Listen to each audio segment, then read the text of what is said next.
it still sometimes feels very odd calling myself a calligrapher because I had never imagined that I would ever be a professional artist. I was only partying.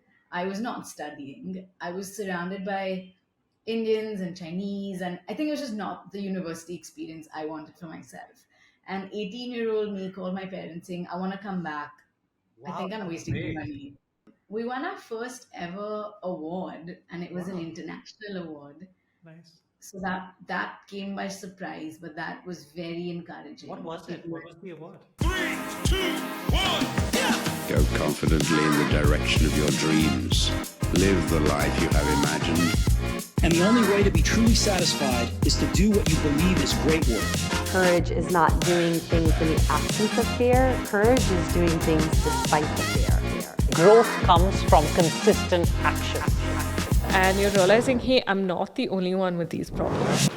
Welcome everyone to the BYOB podcast. Today we have with us a guest who is insanely committed to her craft. So much so that she's turned it into a full-time business. And what's really exciting and something I found out, I think a couple of weeks ago, is she's not just building her own business, but other people who love the same craft are now getting guidance on how to turn that craft into a business as well, which is really exciting and shows how committed you are to the space. So welcome, Sanjana. Thank you so much for being a part of this podcast and this conversation. Thanks, Rashid. Thank you for having me. And I'm really excited for today. Awesome. Sanjana, why don't you introduce yourself to our listeners? Okay, well, thank you. My name is Sanjana Chatlani. I am a calligrapher and the founder of the Bombay Lettering Company. It still sometimes feels very odd calling myself a calligrapher because I had never imagined that I would ever be a professional artist. I, just like a lot of us, got out of college and got my first corporate job, which I loved. And I discovered calligraphy a lot later in life when I was 25. And I happened to dabble into the art while still at my corporate job. So in a nutshell, I now run a calligraphy and design studio.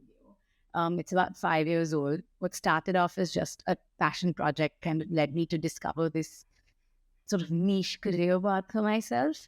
And I think what's great is that every day we're kind of pushing that boundary to see what we can do in terms of building an ecosystem or a business around this art form.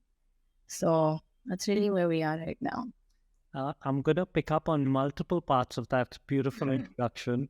And the first thing that got me intrigued, I know this might be a little bit offbeat, is you're one of the first few people who shares that they got into a corporate job and absolutely loved it. Not many people share that. They normally share the story of how they got into a corporate job. They hated every minute of it. They wanted to find a different avenue for their energy and their creativity. But you enjoyed it. So can you tell us a little bit about where was this mythical corporate space that you really enjoyed your time at?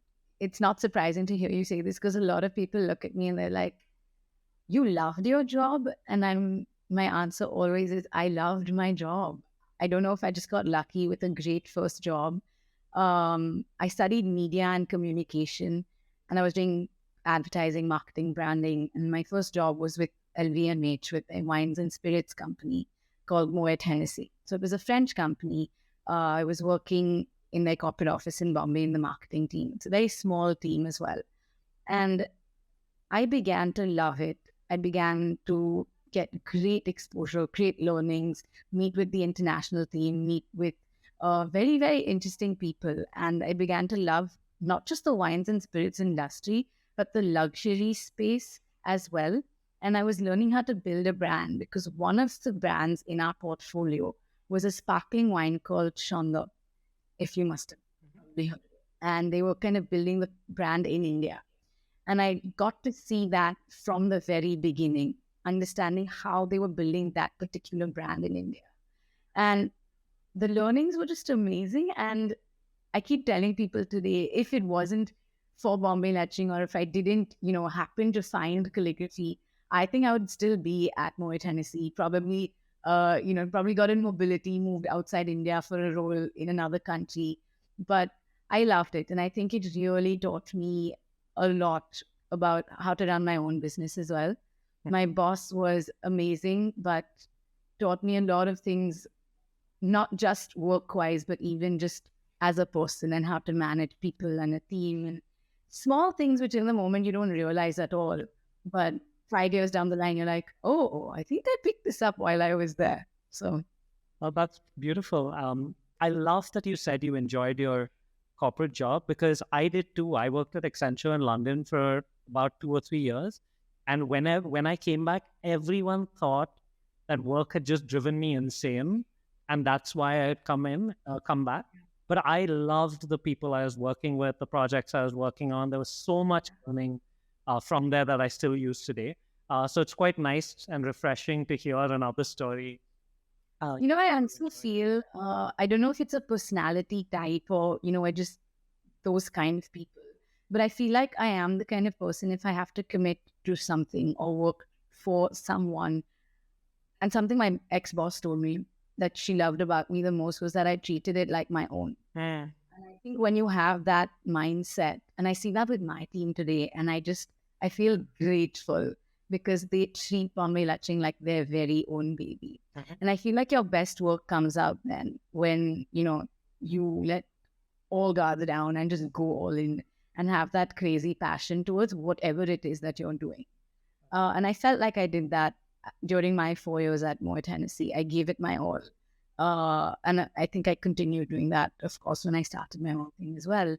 And then there are just so many little things that you pick up and learn at that corporate job that you then take on with you wherever you go after. And it's just what you make of whenever you are. Yeah, I love that you said that because that's what I believe as well, that there's always learning. It's just whether you are open to the learning or not, no matter what experience you're going through. And of course, you can't spend all your time in the moment thinking about how, wow, this learning is going to be great for later, but it tends to work out that way.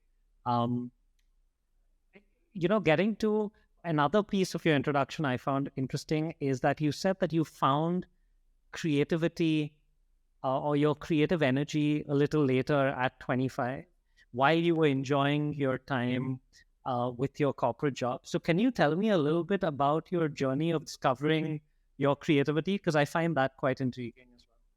Yeah. So I think I've always been creative. I've enjoyed art as a kid. I took it in school. Didn't think I was ever good enough to pursue any art form. Didn't think of going to art school at all. But I always knew that I had a little creative sort of side to me. It was only when I was at Moore Tennessee that we used to have a calligrapher come into our office to write on all our stationery, because as a luxury brand or luxury brands, any kind of communication that would go out from the company would be in calligraphy. So we would have this elderly gentleman who'd come and just sit in our conference room. And it was a very simple style of like calligraphy. It was italics, I remember this. But what intrigued me was that I had never seen the commercial application of it. We've all heard of calligraphy as an art form. We've all probably even taken a class of it in school. But that's where it ended. And here I am seeing this man come and sit in this beautiful, office and write. I think that's what really got me interested.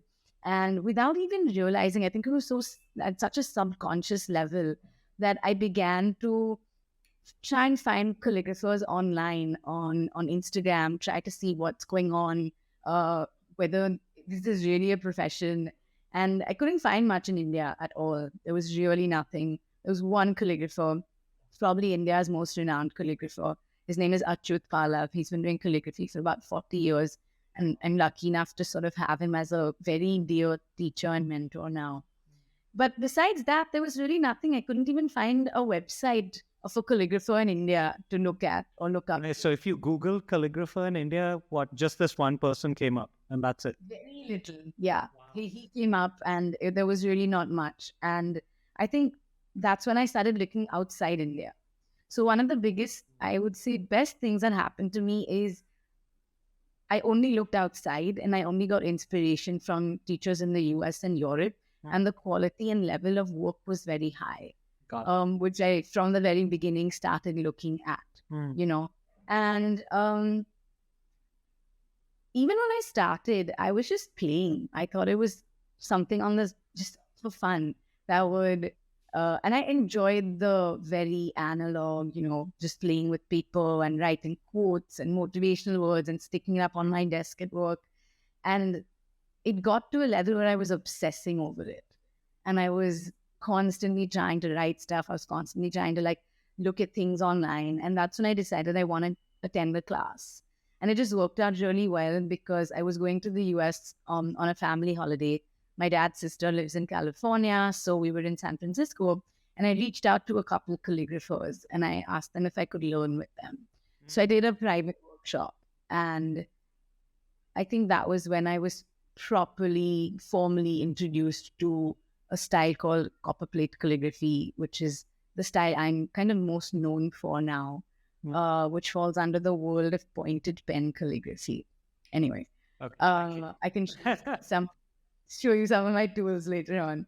But I was blown away because it made me realize that there is so much more to this art form. It is so therapeutic. It is so calming. There's so much attention to detail. There's so much hand-eye coordination that you don't think about before getting into something like this. It's also a very technical art form. You're working at specific angles with very specific rules within guidelines and constantly building your muscle memory.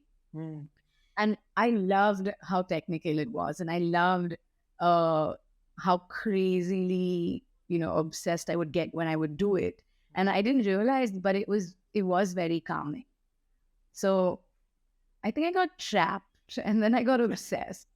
And then I loved it. I came back to India. I made an Instagram account for fun. And I said, I'm just going to post pictures of my progress and my journey. Right. And I think that was the beginning of my little love story with calligraphy. So would you say that learning experience you sought out yourself and you got in San Francisco, is that when you started to realize you wanted to take this seriously? And were you thinking at that point to turn it into a business and make it beyond an art form? Or was it, no, I want to go deeper into this art form and that's it? There was no thought of a business because, remember, I loved my job.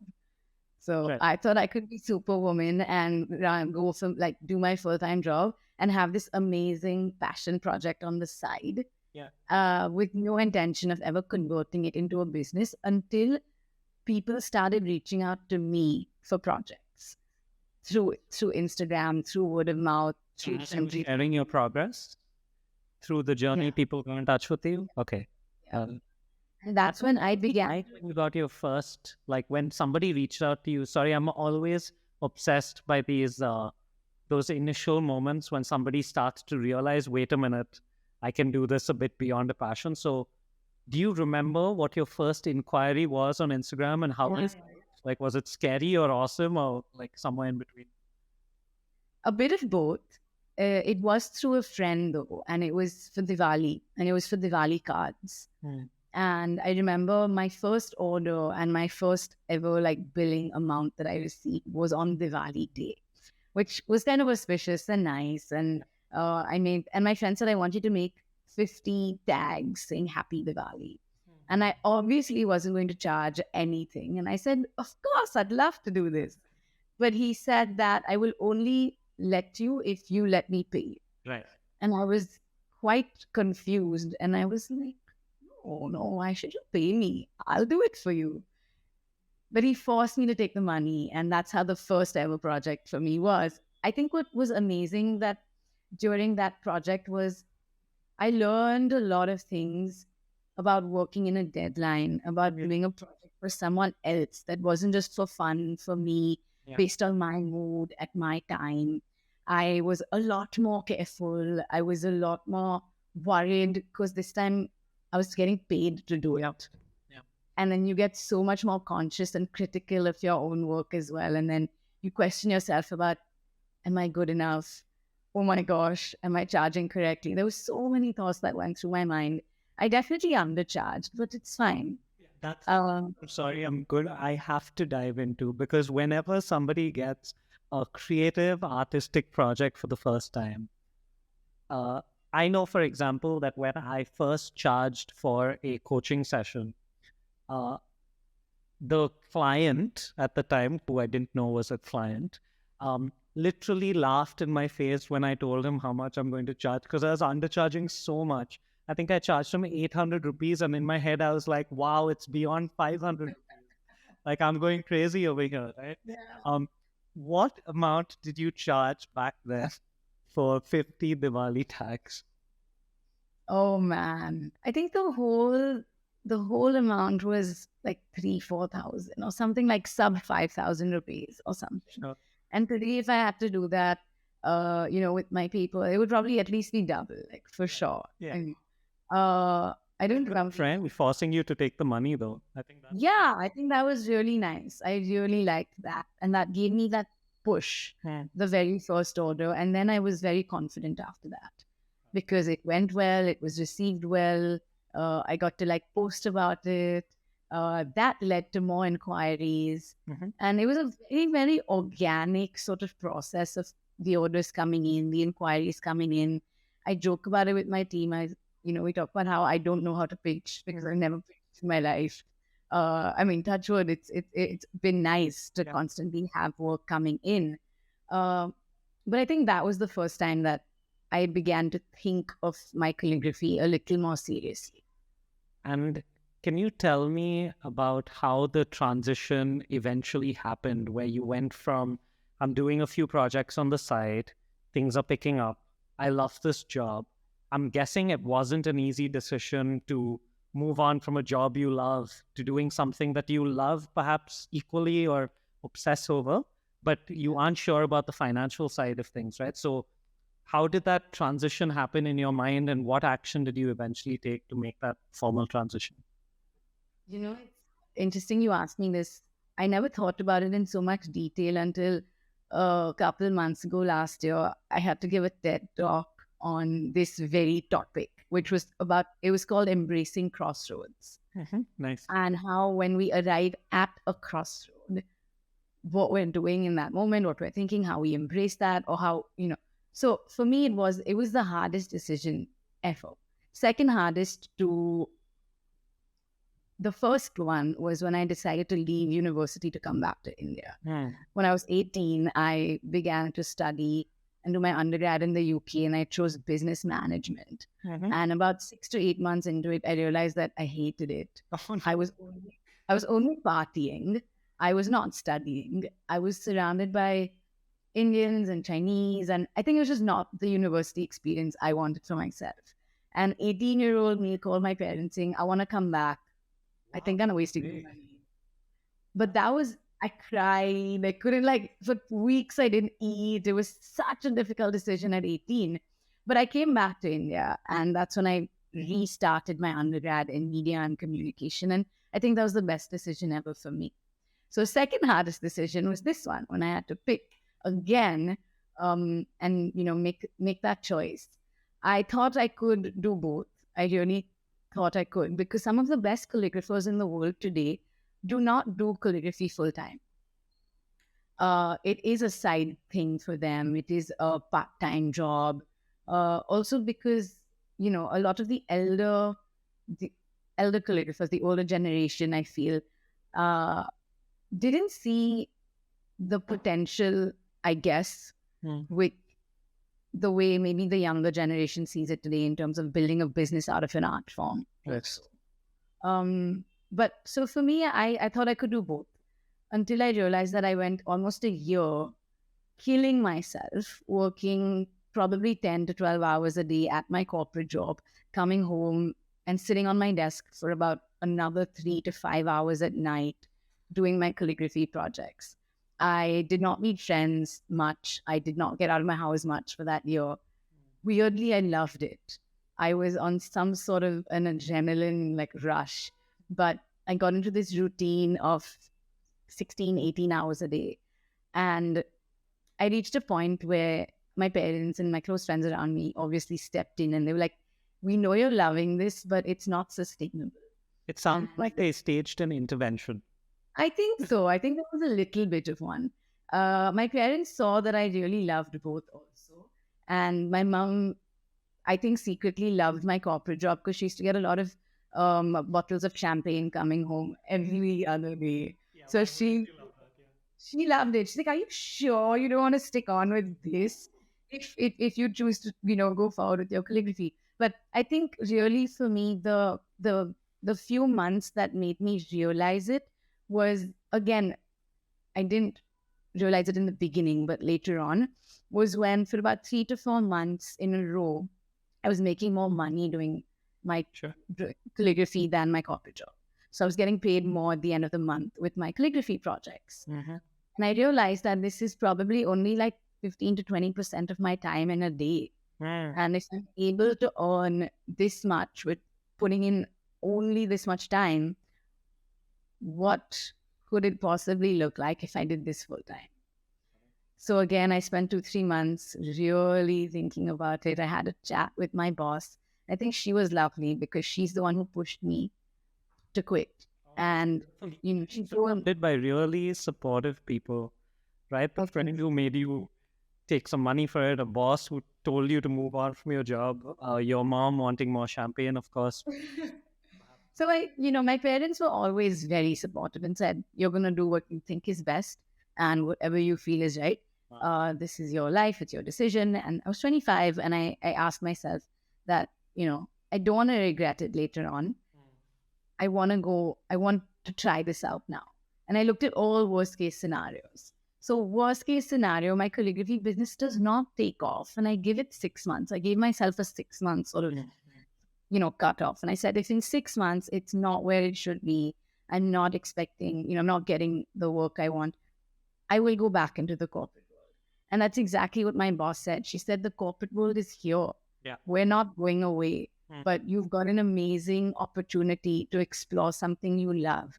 Yeah. What's stopping you? And I did see, I had a safety net at the point. I felt like I was young enough. I wasn't 35 or 40 where it would probably be a much harder decision from career-wise. So I did take the plunge. I quit end 2018 and I decided to go full-time with the Bombay Lettering Company. Even then, I had no idea where it would go, what it would become, whether we'd be a team, whether I'd just be an individual, like artist, nothing. But I just did what felt really right in that moment. And then, thankfully, it worked out really well. And if it didn't, the corporate world wouldn't have gone anyway, right? So that's kind of nice as well.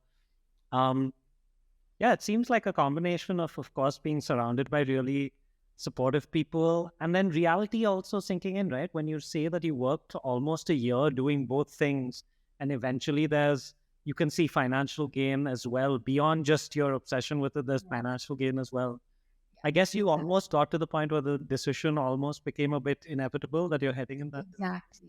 And I feel like that's something I do tell people when they come up to me, especially younger calligraphers who are just about starting and very enamored by the world.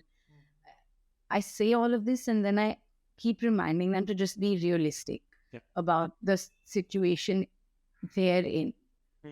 And I think just realizing and being aware of where you are and what is possible and what's not is also really important.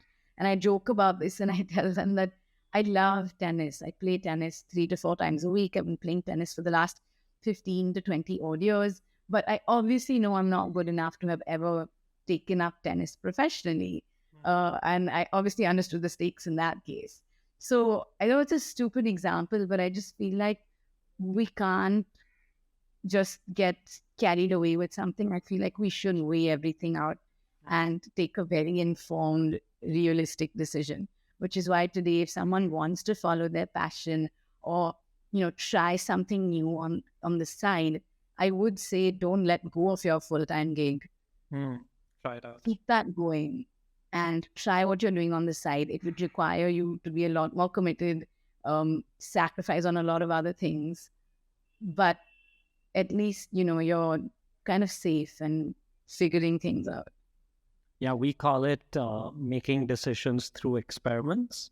So whether it's in career or in business, we basically say if you are looking to, for example, have a full-time role and think about starting up or being independent, whatever it is, why don't you have a certain time period where you're experimenting with sort of both of them, but give that experiment your all.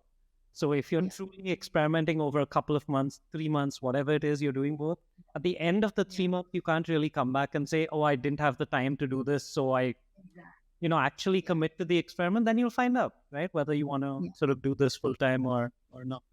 Um, And I mean, and I know this, and nothing can take away from the fact that I worked really, really hard in that period of time.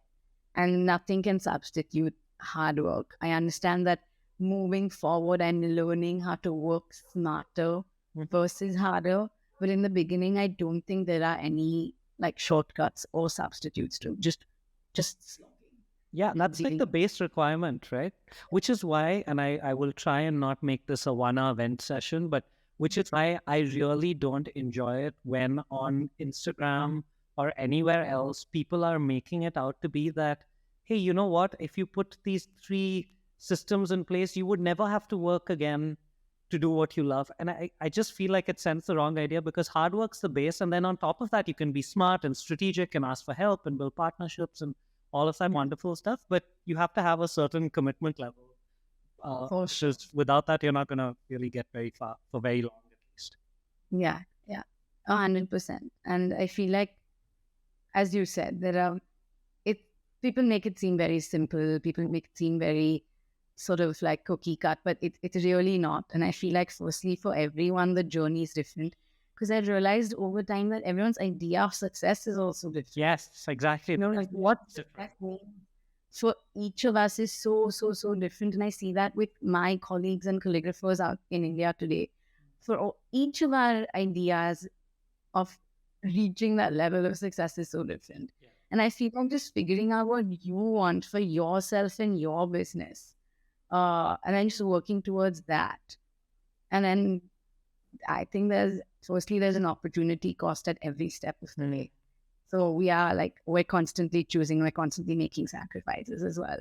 But if you're kind of committed to that, whatever your goal is, you just got to put blinders on and work towards that.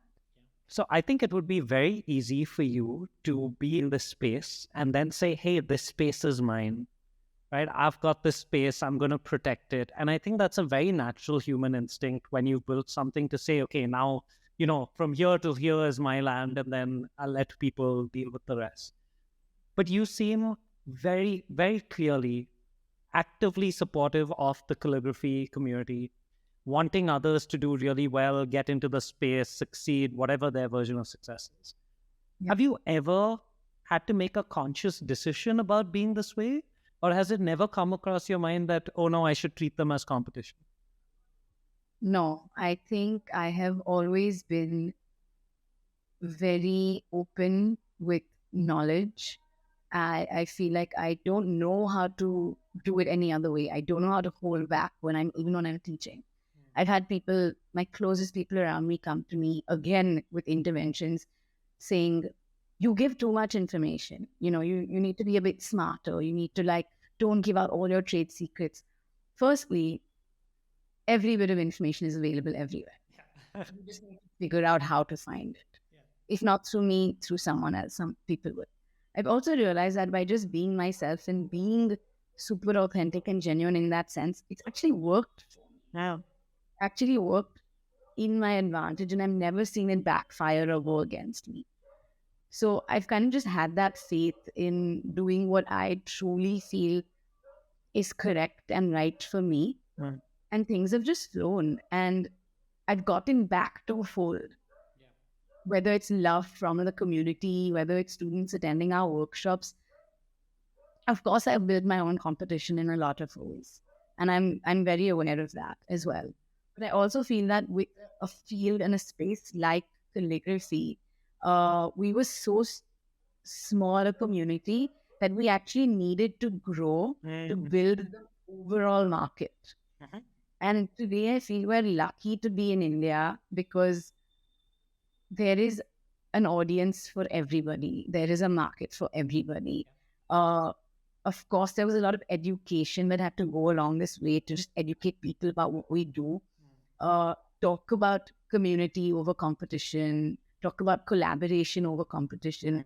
And sure, I feel like that. Maybe I am a bit naive in certain senses, but I feel like, you know, everybody's nice. I think everyone's like a nice human being. And I can't accept that there are too many bad people out there, but that's just me. But I feel like I've never tried to think so much. I've just done what felt right. And it's kind of, I think, Yeah, I mean, you're speaking like a market leader almost. And I'll tell you what I mean by that, right? Like a market leader thinks about the space they're in and does not just think about their growth and their business growth, but thinks about the growth of the market, because it's so clear that you're committed to this long term, because if you're committed to it long term, are you going, hey, how do I grow the market for everybody? Because as the market grows, we grow and amazing things happen within the ecosystem. So it's very clear that you're committed to the long term. And I mean, I'll take this opportunity to share my perspective on this as well. Is 2 or 3 years ago, I was definitely in the other camp, where we would run like a workshop, and it's kind of cathartic to sort of say it out loud now. But we would run a workshop, and we would keep our sales pitch would be, hey, here is 20% of this amazing thing. You want 80%? Here, come along with us, right? And that's how we did it. And then I think over the last 2-3 years, there's been such a seismic shift for us, where we've just gone the same thing. It's not the age of information and ideas. They exist. Everybody can figure it out themselves. So if you genuinely want to create value, genuinely create value. And then, things will go in the direction they need to. So I love that you said that. And I hope there are a lot of people listening that focus on this, because a lot of us keep it, and I did a couple of years ago, keep it very close to our chest and say, okay, we're protective about this. But the overall growth helps us, helps everyone else, and also makes you feel warm and fuzzy inside, which is not the worst thing in the world. Yeah. So it's really cool and very inspiring, actually, Sanjana, that you think that way. It's very cool. Thanks. I think it would just be inauthentic of me to do it any other. Like I've also tried to, I've tried to be myself as much as I could in this journey. I'm not part of too many calligraphy WhatsApp groups and community groups also, because I don't like getting into the gossipy side of things, and that happens in any industry. So I'm sure people say things about me also, but it really doesn't, because I'm just super happy in my bubble and in my space and with my work and my team and my clients, and I love it. And I really don't have time to think beyond that. So it just, I feel like as long as you can be very, very comfortable in your own skin, and be comfortable with like who you are and where you're at, and just be really genuine in that, I think things just fall into place. But because I have people coming to me asking me if I've always been comfortable in front of the camera, for example, because I teach calligraphy, we do a lot of lives, we're very active in the community. And a lot of calligraphers will also reach out to me saying, we want to do these things, but we just don't know how to, or we feel very shy. So sometimes I do understand that it is like personality traits also, but I also feel like you train yourself and you make that effort to learn how to be a certain way, if that's what you envision for yourself and your company also. And I guess I have a question on the flip side, which is, you're very clearly true to your values, who you want to be, what you want this business to be, what you want it to represent. Have there been times over the journey where you've had to question these things, whether it is your values or whether it is business decisions that you've made that, I don't know, you've had sleepless nights about? I want to understand a little bit about the side of the journey, and things that haven't quite worked out, whether they were recent or, in the initial days. Rashid, we're talking about values and it sounds very perfect right now, but it wasn't. I had no idea what my values even were. I didn't know how I wanted things to be. I didn't know what was right, what was wrong in the beginning. I was just going with the flow. And over time, I realized things. I think over time, you understand how you've been it's that very simple thing of like when you look back, you can connect all the dots. But when you're going forward, you have absolutely no idea what you're doing. You're just like going with it and figuring things out one day at a time. So I didn't have some grand plans at all. I just kept doing what felt right. Uh, I realized while I talk about all the amazing things at my previous job at Moy Tennessee, I also came across seniors and bosses who were not very nice, who did not speak very well to us, who, were very short tempered, who were not respectful, who were quite rude. And I just absorbed all of that in a way of knowing that I would never want to be that as a boss or a leader. So I feel like we go along and find things. We may not find out everything we want to be, but we also find out things that we definitely don't want to be.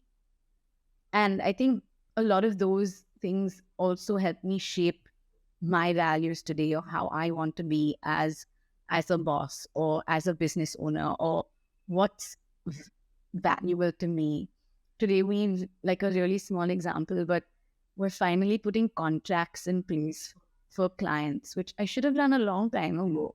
But yeah, 5 years in, we're making contracts for my employees, my freelancers, my clients. And there's a very clear clause now for clients, which is called the kindness clause. And for us, like, respect and integrity is also very high up. And if a client does not speak to my team properly, I don't care what the project is. I don't care how much money we're making. It's almost like a zero tolerance. And we will stop working with that client. These are small things that I've been able to sort of figure out after so many years. Right. And for some people it may come immediately, but for some it does take time. I'm quite terrible with numbers. And I also in the beginning was running my business like a passion project. And I would keep thinking that, the money will follow, the money will come. I wasn't very careful and, like, aware of every bit of money I was spending. So that's also changed now. And realizing that I have to manage my finances correctly. So I think there are lots of things that I'm kind of getting to and getting better at along the way. I think what I was trying to get at, and we definitely got to, is even though you're at a space where you can think big about the industry and supporting others and really doing great work as well, it's almost encouraging, I think, for others to know that even when you get to that stage, it's not like somebody has it all figured out at any point in time. Like you're figuring out contracts, you're figuring out, dealing with numbers and thinking about that stuff. And I think that's really encouraging, because from the outside looking in to certain companies and individuals, and especially, if we look at Bombay Lettering Company on Instagram and things like that, everybody is likely to think that, wow, everything is sorted, everything is perfect. Here is, everything working like clockwork. There is stuff internally that you're growing as well. And I think that's great for somebody who's just starting to know, wait, that journey is not going to end. So it never does. I think it never does. And the best part about being an entrepreneur, or, like, starting something of your own, or even if you're working for someone, is that we're learning something new every single day. For me, it's just making sure that I'm always in, like, uncomfortable waters. Because if I'm comfortable, I'm complacent, and then that's the end of it. Like, I want to constantly be challenged. I want to constantly be learning. But I feel like that's a sort of mindset you want to have towards life in general, and I feel like that's what's really exciting, because you're waking up every day with a new set of challenges, a new set of sort of things to figure out. I just about signed up for an Amy Porterfield course on called Systems That Scale, because I realized that my systems in my business are really weak. I realized that as a leader today, I'm not just an artist, but I also have to manage people. I have to run a business. I have to also take out time to actually do the art and get better at the craft.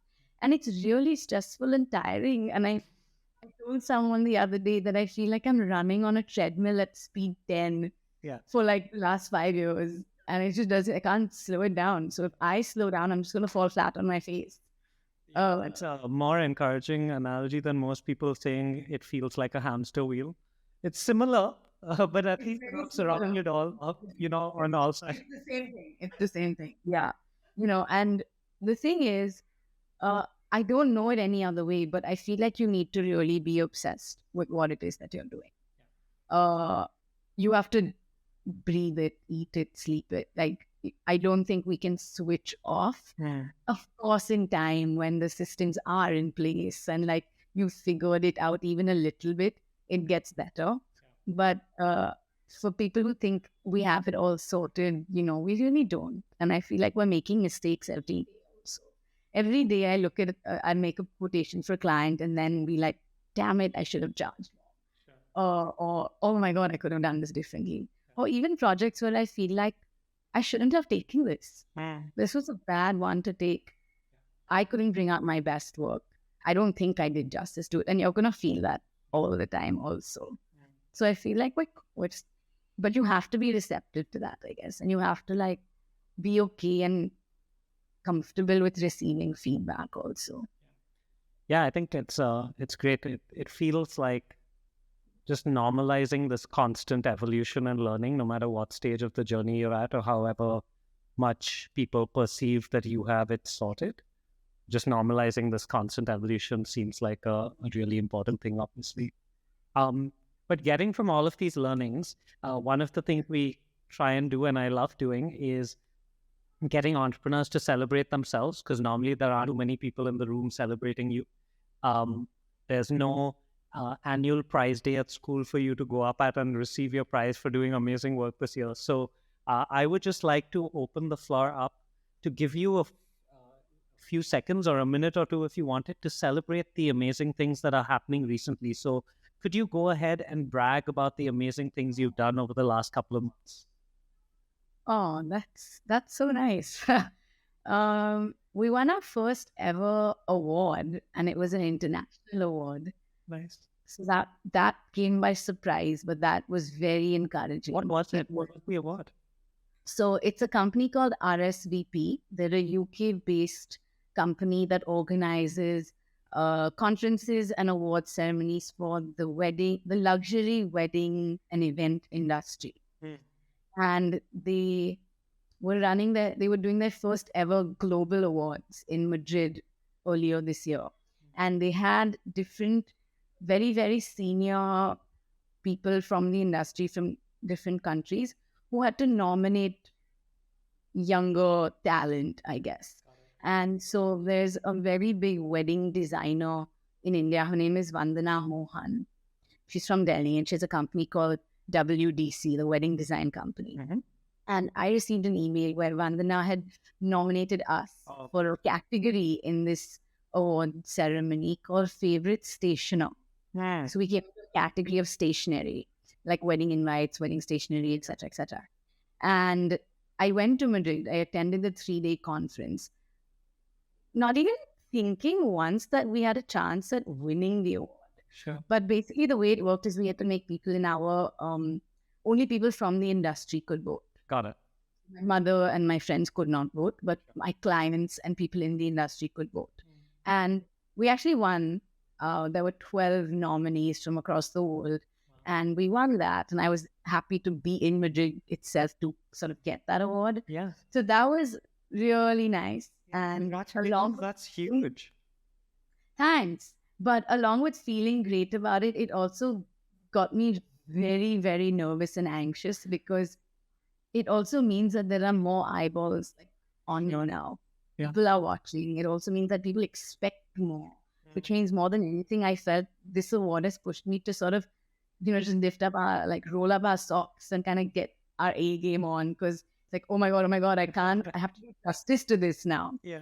So I feel like it also really pushed me to reevaluate the way we're doing things and be like, okay, did I really deserve this? And if I did, I have to do things correctly now. So that was very nice. We moved into our new office in Jan. So I went from a 280 square foot place to a 750 square foot Nice, place. congrats. Next grow. It's really, really nice. I feel my life has really changed since we've moved here. And the team's gotten bigger. So we're 6 of us now. So I feel this year itself has really had a lot of change in terms of just how I view my own business also. What else? This week, we got commissioned by the government for a really interesting project. Wow. And we're still kind of in the process of working, so I can't talk about it too much. So we're working on a project with them. And I feel like what's interesting is that we're being a calligraphy and design studio now. We're getting such interesting opportunities from such different fields, because one day we're working with a fashion designer, the other day we're working with the government on something, the other day we're working on, we're teaching. So we're really going into very, very different spaces, which keeps it exciting and keeps it really fun. Having said that, it's now in 5 years, I feel like we've really been able to funnel and get to our core sort of offerings. But that's by being all over the place also for the last 5 years. So, and I'm sure in 5 years you'll feel as though you're all over the place, even though you funneled it down, and then it'll happen again. Probably. But firstly, congratulations. All of these things are definitely brag-worthy, so well done. Thanks. Secondly, I love how every single entrepreneur in the world does the same thing, which is you go and you celebrate, and even in the celebration, you have to go to, this is what's next, and this is what I have to figure out, right? It's just innate. You can't help yourself but to go to what's next. So I'll normalize that question a little bit, which is what's next for Sanjana and Bombay Lettering Company? What's on the horizon? What are the types of changes or cool things that you're looking to do over the next, let's say, 12 months? So I think we've finally been able to figure out, as I was saying, our core offerings, and it's given me a lot of clarity now, because I started off by just doing calligraphy. I'm a commercial calligrapher. I do not create art for your walls. A lot of our work is actually used for corporates, for brands, for events, for weddings. And obviously very organically from calligraphy, we moved into design and illustration as well. And now we are a calligraphy and design studio, sometimes more design than even calligraphy. But I figured out that I definitely want to be in these 3 spaces. And one is obviously our commission work for corporates, for luxury brands, for individuals. Sure.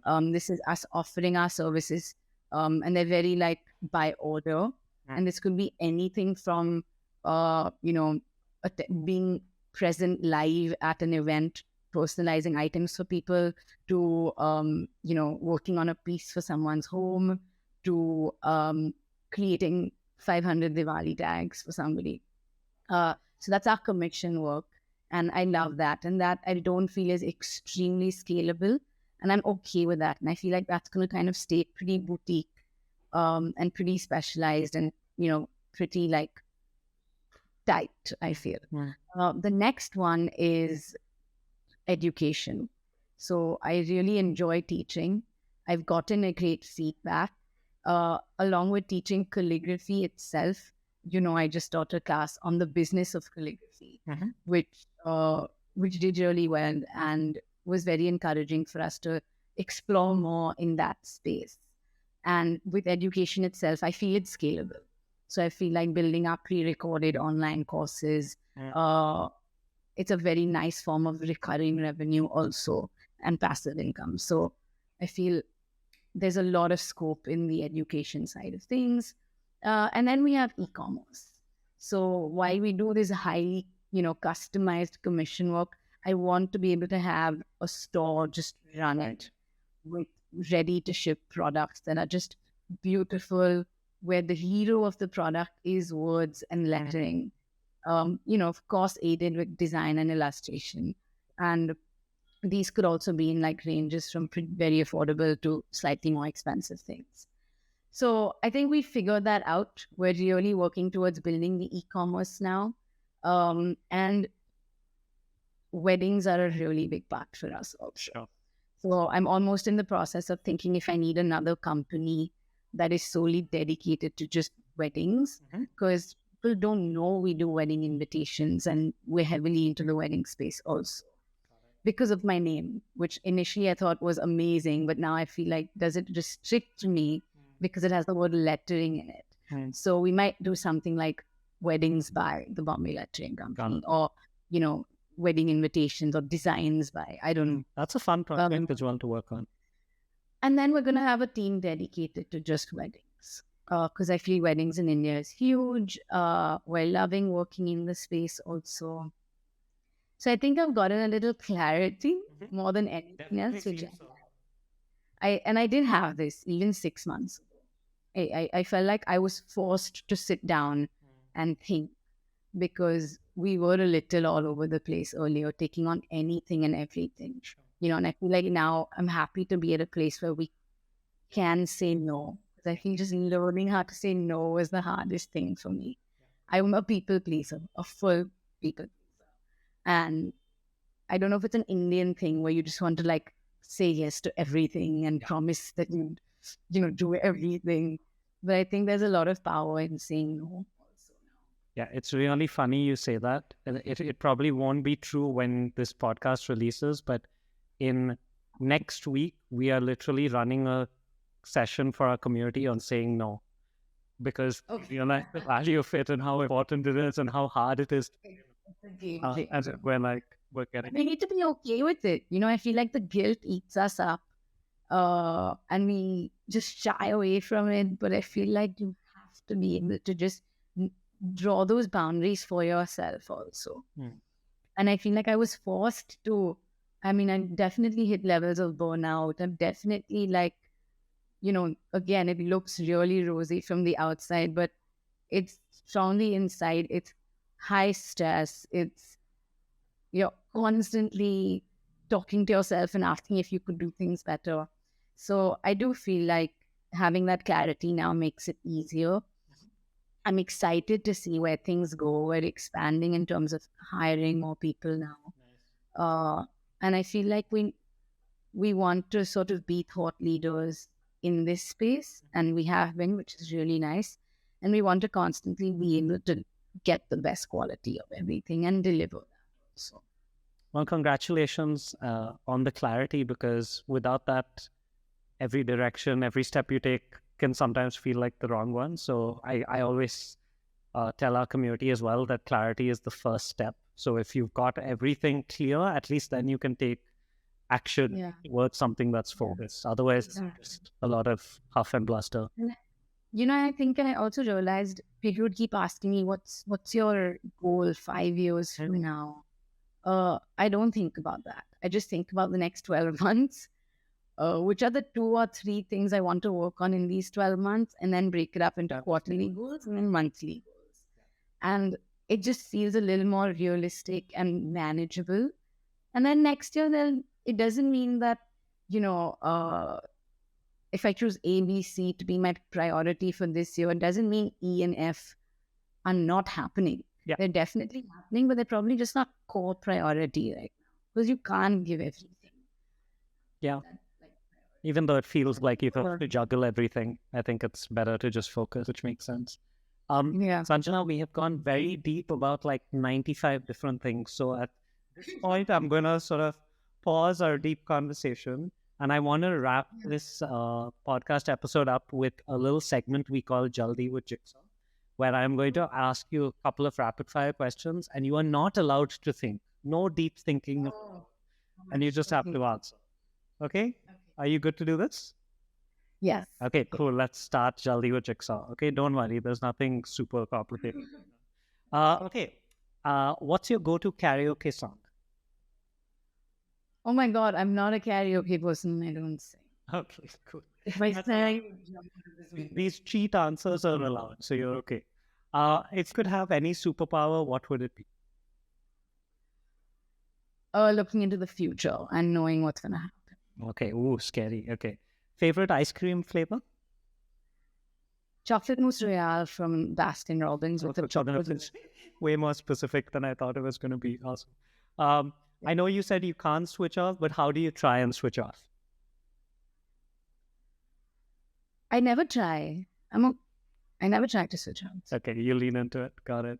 Um, okay, the answer to this question cannot be no one. Okay, if you could switch lives with anyone for a day, who would it be?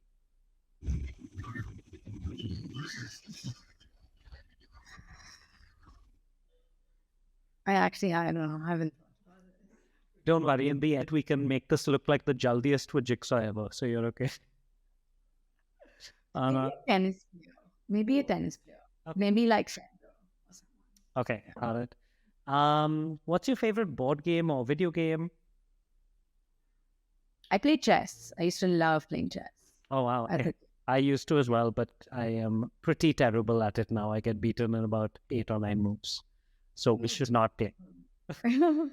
I used to play a lot, and I even today, if I have to play with a friend, like on the phone now, you can Yep. play this like. I feel like I've just gotten obsessed with even playing games that keeps our minds working, and I feel that's also not the best thing. Anyway. Okay, this is giving more clarity as to why you don't switch off or even think about it. How do you want to be remembered?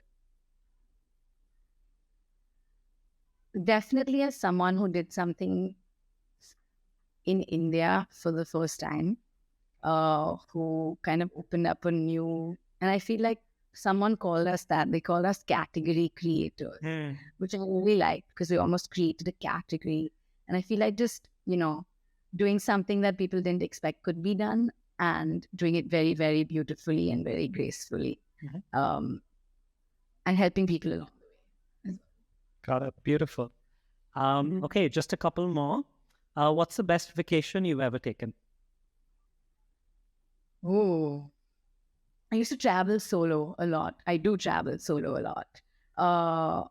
I used to volunteer. So I was in Dharamshala for 2 months, living with a Tibetan family, teaching kids in a monastery, which was one of my best trips. And I also went to Budapest to do the same thing. I was teaching Hungarian kids and just backpacking around Europe for like 12 weeks. I think those are some of my best memories of my travel. Yeah, that sounds amazing. Very, very jealous. Who is your biggest cheerleader? My parents.